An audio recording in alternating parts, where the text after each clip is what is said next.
ഞാനിന്നിവിടെ അവതരിപ്പിക്കാൻ പോകുന്നത് ഭഗവത്ഗീതയിലെ 5-ാം അധ്യായം സന്യാസ യോഗത്തിലെ 3 ശ്ലോക വ്യാഖ്യാനങ്ങളാണ്. ഓം ഗുരു ബ്രഹ്മ ഗുരു വിഷ്ണു ഗുരുദേവോ മഹേശ്വര ഗുരു സാക്ഷാൽ പരബ്രഹ്മ തസ്മൈ ശ്രീ ഗുരുവേ നമഃ. ഏകതന്തം മഹാകായം തത്പാഞ്ജനസന്നിഭം ലംബോദരം വിശാലാക്ഷം വന്ദേഹം ഗണനായകം.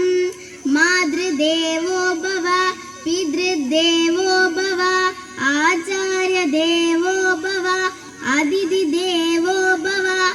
എന്താണ് ശ്രീമദ് ഭഗവത്ഗീത? മഹാഭാരതം എന്ന മഹാകാവ്യത്തിൽ ആത്മജ്ഞാനത്തെ പറ്റി വിവരിക്കുന്ന ഭാഗമാണ് ഭഗവത്ഗീത. ആത്മജ്ഞാനം എന്നാൽ ആത്മാവിനെ പറ്റിയുള്ള അറിവ് എന്നാണ് അർത്ഥം. ഭഗവത്ഗീത എന്നാൽ ഭഗവാന്റെ ഗീതം എന്നാണ് അർത്ഥം. എല്ലാ ഗ്രന്ഥങ്ങളും മനുഷ്യന് അറിവ് തന്നെയാണ് പകർന്നു തരുന്നതെങ്കിലും ആത്മാവിനെ പറ്റി വിവരിക്കുകയാണ് ഭഗവത്ഗീത ചെയ്യുന്നത്. ആത്മാവിനെ പറ്റി ഇത്രയധികം വിവരിക്കുന്ന ഒരു ഗ്രന്ഥം വേറെ ഉണ്ടാകില്ല. അർജുനൻ പറഞ്ഞു, ദൗർബല്യം കൊണ്ട് ആത്മനിയന്ത്രണം നഷ്ടപ്പെട്ട എനിക്ക് കൃത്യനിർവഹണയെ പറ്റി ഒന്നും വ്യക്തമാകുന്നില്ല. ഈ അവസ്ഥയിൽ എനിക്ക് എന്താണ് യോജിച്ചതെന്ന് പറഞ്ഞു തരണം എന്ന് അർജുനൻ പറയുകയും ഭഗവാനോട് ഉപദേശം തരാൻ നിറഞ്ഞ കണ്ണുകളോട് അഭ്യർത്ഥിക്കുകയും ചെയ്തപ്പോൾ ഭഗവാൻ ആത്മനിയന്ത്രണം ഉപദേശിക്കുന്നു. അതാണ് ശ്രീമദ് ഭഗവത്ഗീത. ശ്ലോകം 18. വിദ്യാ വിനയ സമ്പന്നേ ബ്രാഹ്മണേ ഗവിഹസ്തിനി ശുനി ചൈവ സ്വപാഗേ ച പണ്ഡിതാ സമദർശിന. അർത്ഥം: വിദ്യാഭ്യാസവും വിനയവുമുള്ള ബ്രാഹ്മണനിലും പശുവിലും ആനയിലും നായയിലും ചണ്ടാളനിലും ബ്രഹ്മജ്ഞാനികൾ സമദൃഷ്ടികളാകുന്നു. ആശയവിശദീകരണം: ഈ ലോകത്തിൽ സകല പ്രാണികളും വെച്ച് ഉത്കൃഷ്ടമായ ജന്മമാണ് മനുഷ്യന്റേത്. കാര്യത്തിലൂടെ കാരണത്തെ കണ്ടെത്താനുള്ള വിശേഷ ബുദ്ധിയാണ് മനുഷ്യന്റെ ഏകമഹത്വം. അതാണ് മനുഷ്യനെ എല്ലാ ജീവികളിൽ നിന്നും വ്യത്യസ്തനാക്കുന്നത്. ഈ ശ്ലോകം നമ്മോട് പറയുന്നത് തത്വദർശികൾ സർവവും ബ്രഹ്മമായിട്ടേ കാണൂ. അവിടെ പണ്ഡിതനെന്നോ ചണ്ടാളനെന്നോ ആനയെന്നോ പശുവെന്നോ ഇല്ല. അങ്ങനെയുള്ളവരെ ബ്രഹ്മജ്ഞാനികൾ എന്ന് പറയുന്നു. ശ്ലോകം 24. യോ അന്തസുഖോ അന്തരാരാമ തഥാന്തർജ്യോതിരേവയ സയോഗി ബ്രഹ്മനിർവാണം ബ്രഹ്മഭൂതോധിഗച്ഛതി. ആശയ വിശദീകരണം: മനുഷ്യൻ ഇന്ന് സുഖം തേടി അലയുകയാണ്. പല ബാഹ്യവസ്തുക്കളുടെയും പിന്നാലെ പോയിക്കൊണ്ടിരിക്കുകയാണ്. മദ്യം, മയക്കുമരുന്ന്, പ്രണയം, മറ്റ് അധാർമിക പ്രവർത്തനങ്ങൾ. ഉദാഹരണം: ഇന്ന് നമ്മുടെ ഭൂരിഭാഗം യുവാക്കളും ലഹരിയുടെ പിന്നാലെ പോകുന്നു. കാരണം ലഹരി ഉപയോഗിക്കുമ്പോൾ എന്തെന്നില്ലാത്ത സുഖം ലഭിക്കുന്നു. ഈ ശ്ലോകം നമ്മോട് പറയുന്നത് നമ്മുടെ ഉള്ളിൽ തന്നെ സുഖത്തെ കണ്ടെത്തണമെന്നാണ്. നമ്മുടെ ഉള്ളിൽ സുഖമുണ്ടാക്കുന്ന സമയത്ത് നമുക്ക് പുറത്ത് സുഖം തേടി അലയേണ്ട ആവശ്യം വരില്ല. അതിനെന്താണ് വഴി?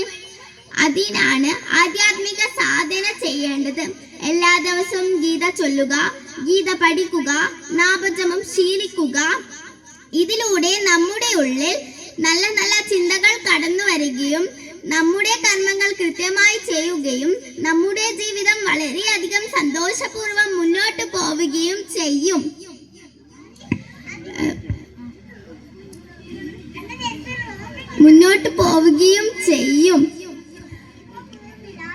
നമ്മുടെ ഉള്ളിൽ ഒരു പരമാനന്ദം നമുക്ക് അനുഭവിക്കാൻ സാധിക്കും.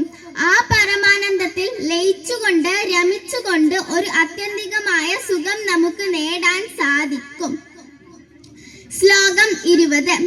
യം യാ പ്രഹർഷേത് പ്രിയം പ്രാപ്യ നോദിച്ചേത് പ്രാപ്യ ചാപ്രിയം സ്ഥിരബുദ്ധിരസമ്മൂഢോ ബ്രഹ്മവിദ് ബ്രഹ്മണി സ്ഥിത. ആശയ വിശദീകരണം.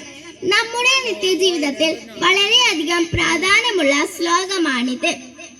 നമ്മളിൽ പലരും പ്രിയമുള്ള കാര്യങ്ങൾ നടക്കുമ്പോൾ, അതായത് സന്തോഷമുള്ള കാര്യങ്ങൾ നടക്കുമ്പോൾ വളരെയധികം സന്തോഷിക്കുകയും വിഷമമുള്ള കാര്യങ്ങൾ നടക്കുമ്പോൾ വളരെയധികം സങ്കടപ്പെടുകയും ചെയ്യുന്നവരാണ് നമ്മളിൽ ഭൂരിഭാഗം ആളുകളും. ഇവിടെ ഒരു ബ്രഹ്മജ്ഞാനിയുടെ ലക്ഷണത്തെ കുറിച്ചാണ് പറയുന്നത്. പ്രിയമായ കാര്യമായിക്കോട്ടെ അപ്രിയമായ കാര്യമായിക്കോട്ടെ എന്ത് സംഭവിച്ചാലും മനസ്സിനെ ഒരേപോലെ സമമായി കണ്ടുകൊണ്ട് ഒരേപോലെ മനസ്സിനെ നിലനിർത്താൻ നമുക്ക് കഴിയണമെന്നാണ് പറയുന്നത്. നാം മനസ്സിലാക്കേണ്ടത് നമ്മുടെ ജീവിതത്തിൽ അപ്രതീക്ഷിതമായ അപ്രിയമായ കാര്യങ്ങൾ നടക്കുമ്പോൾ നാം തളർന്നു പോകാതെ നമ്മുടെ മനസ്സിനെ സമഭാവനയോട് കൂട്ടിക്കണ്ട് നമ്മൾ മുന്നോട്ടേക്ക് പോകണമെന്നാണ് പറയുന്നത്. സമഭാവനയോട് കൂട്ടിക്കണ്ട് നമ്മൾ മുന്നോട്ടേക്ക് പോകണമെന്നാണ് പറയുന്നത്. ഉദാഹരണം, ചില കുട്ടികളുണ്ട് പരീക്ഷയിൽ പരാജയപ്പെട്ടു പോവുകയോ പരീക്ഷയിൽ മാർക്ക് കുറഞ്ഞു പോവുകയോ അല്ല അച്ഛനോ അമ്മയോ വഴക്കു പറയുകയോ ചെയ്താൽ ഉടൻ തന്നെ അവരുടെ ജീവിതം തന്നെ ഇല്ലാതാക്കാൻ അവർ ശ്രമിക്കും. നാം മനസ്സിലാക്കേണ്ടത് നമ്മുടെ ജീവിതത്തിൽ സന്തോഷമുണ്ടാകും, സങ്കടമുണ്ടാകും. അപ്പോൾ സന്തോഷത്തെയും സങ്കടത്തെയും സുഖത്തെയും ദുഃഖത്തെയും സമമായി കണ്ടുകൊണ്ട് മുന്നോട്ടേക്ക് പോകാൻ നമുക്ക് കഴിയണം. ഓം ഇതി ശ്രീമദ് ഭഗവദ്ഗീത ഉപനിഷത്തോ ബ്രഹ്മവിദ്യായാം യോഗശാസ്ത്രേ ശ്രീകൃഷ്ണാർജുന